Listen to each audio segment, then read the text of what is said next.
Jadi kalau ditanyakan istri mau kerja, jangankan mau kerja, istri keluar rumah, satu langkah istri keluar rumah itu harus ada izin daripada suaminya. Baginda Nabi besar Muhammad sallallahu alaihi wasallam, Nabi katakan, "Lau kuntu amiran an yasjuda li ahadin." Seandai kata Nabi, tapi nggak boleh nih, kan orang manusia tidak boleh sujud sama manusia.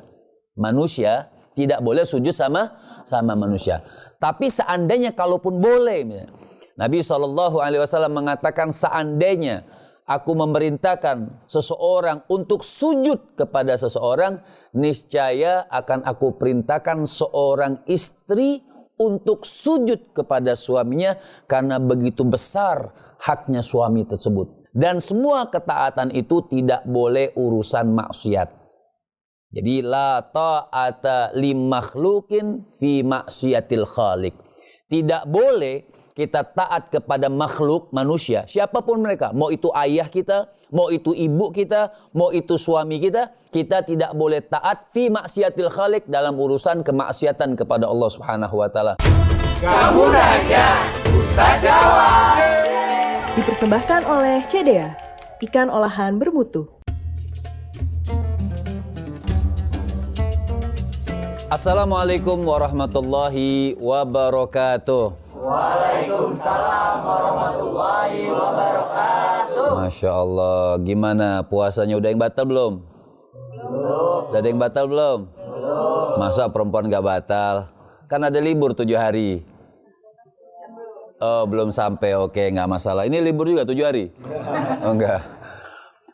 Muka-mukanya Masya Allah bersih-bersih Ramadan nih. Kira-kira kayaknya ada yang menyiratkan mau bertanya nih. Silahkan kalau ada yang mau ditanyakan. Saya mau nanya Ustadz. Boleh? Kamu nanya, Ustaz jawab dong. Silahkan. Jadi saya ini baru menikah. Saya rencana mau buka usaha bersama saudara. Apakah penting bagi saya untuk meminta ridho dari suami saya?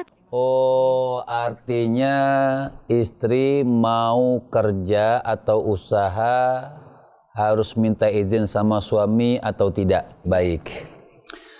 Seorang istri ini seorang istri yang taat atau seorang istri yang solehah.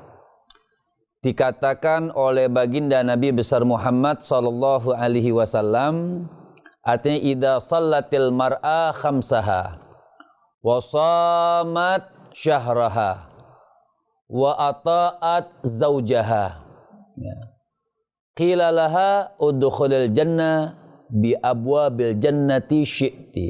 Jadi idza shallatil mar'a khamsaha, apabila seorang perempuan yang sholat 5 waktu, wasamat syahraha, berpuasa di bulan Ramadan seperti saat ini, wa hafizat farjaha, dia bisa menjaga dirinya, menjaga hawa nafsunya selain suaminya, wa ata'at zaujaha, dan dia taat kepada suaminya. Ini apabila perempuan punya 4 sifat ini, qila laha, maka dikatakan sama itu perempuan yang soleha, istri yang soleha, udkhulil jannata, maka kau masuklah syurga, bi abwabil jannati syi'ti, dari pintu syurga manapun yang kau inginkan.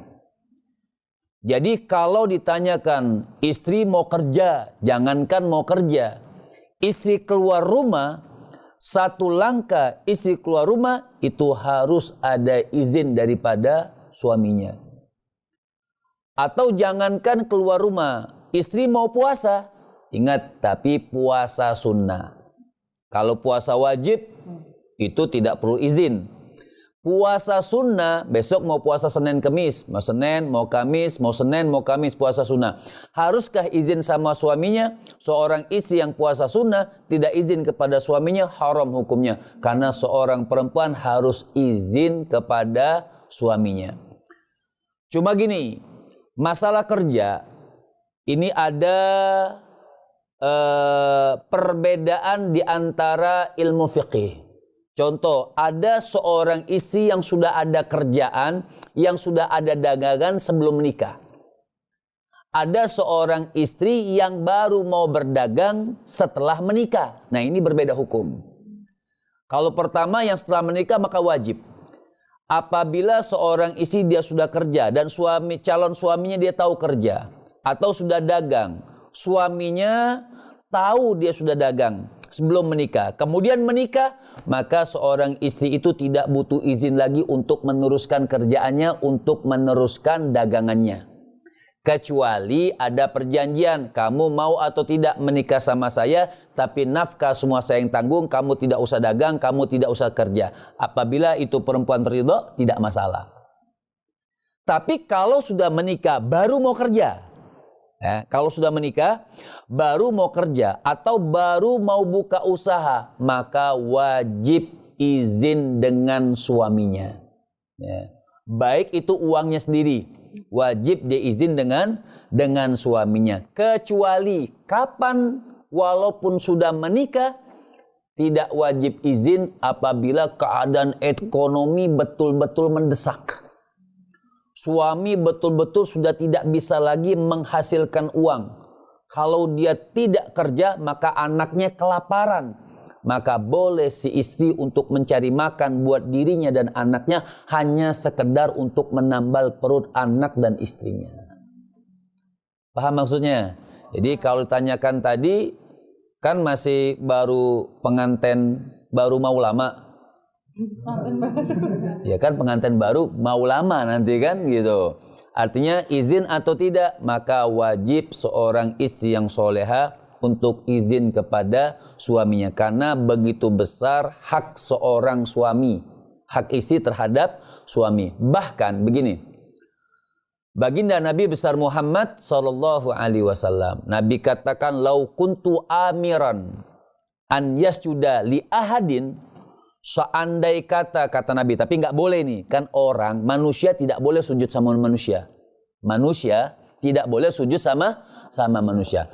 Tapi seandainya kalaupun boleh, Nabi SAW mengatakan, seandainya aku memerintahkan seseorang untuk sujud kepada seseorang, niscaya akan aku perintahkan seorang istri untuk sujud kepada suaminya, karena begitu besar haknya suami tersebut.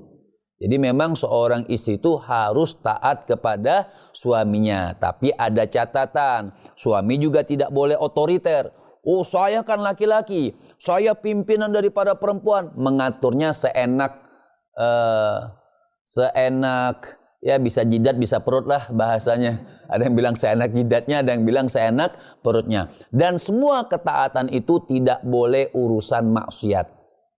Jadi la ta'ata li makhlukin fi maksiatil khaliq. Tidak boleh kita taat kepada makhluk manusia, siapapun mereka, mau itu ayah kita, mau itu ibu kita, mau itu suami kita tidak boleh taat fi maksiatil khaliq, dalam urusan kemaksiatan kepada Allah Subhanahu wa taala. Contoh misalnya, seorang suami menyuruh istrinya untuk beli minuman keras misalnya. Kan itu minuman haram, ya. Seorang suami nyuruh ke warung istrinya membeli minuman keras. Apakah istrinya harus taat? Tidak. Jadi la ta'ata makhlukin li maksiatil khaliq.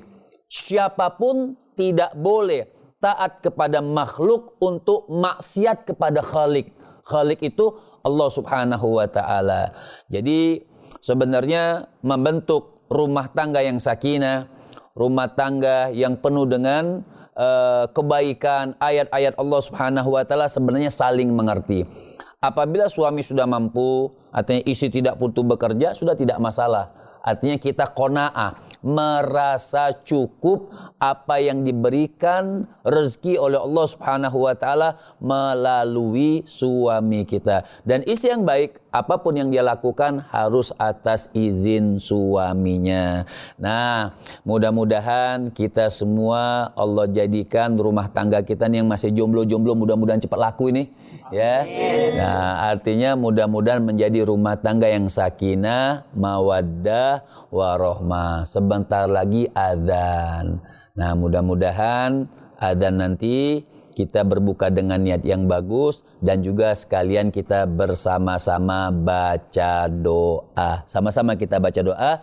Bismillahirrahmanirrahim. Doa buka puasa, bukan doa masuk kamar mandi, ya. Doa buka puasa. Allahumma lakasumtu wa bika amantu wa ala rizkika aftartu birahmatika ya arhamar rahimin. Amin. Wassalamualaikum warahmatullahi wabarakatuh. Waalaikumsalam warahmatullahi wabarakatuh.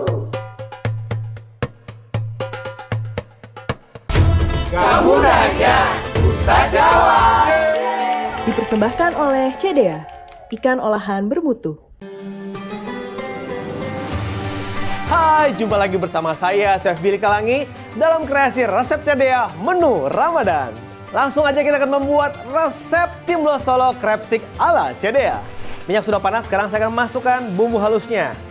Kita masukkan kaldu ayam, garam, kaldu jamur, lada putih. Kita masukkan kembang pekak, kayu manis, cengkeh. Kita masukkan wortel. Nah, sekarang kita akan masukkan CDA crab stick. CDA crab stick diproduksi secara higienis, sehat, dan halal. Kita masukkan jamur kuping, irisan daun bawang. Sekarang saya akan penyajian. Nah, di sini ada soun yang sudah direndam sama air panas ya. Kita langsung siram dengan kuahnya atau Timblo Solo ini. Saya mau kasih sosis Solo. Ini dia ada kering kentang, taburan bawang goreng di atasnya. Ini dia udah jadi Timblo Solo crab stick ala CDA. Resep-resep CDA bisa diaplikasikan saat sahur ataupun berbuka puasa bersama keluarga supaya tetap fit selama menjalani ibadah puasa.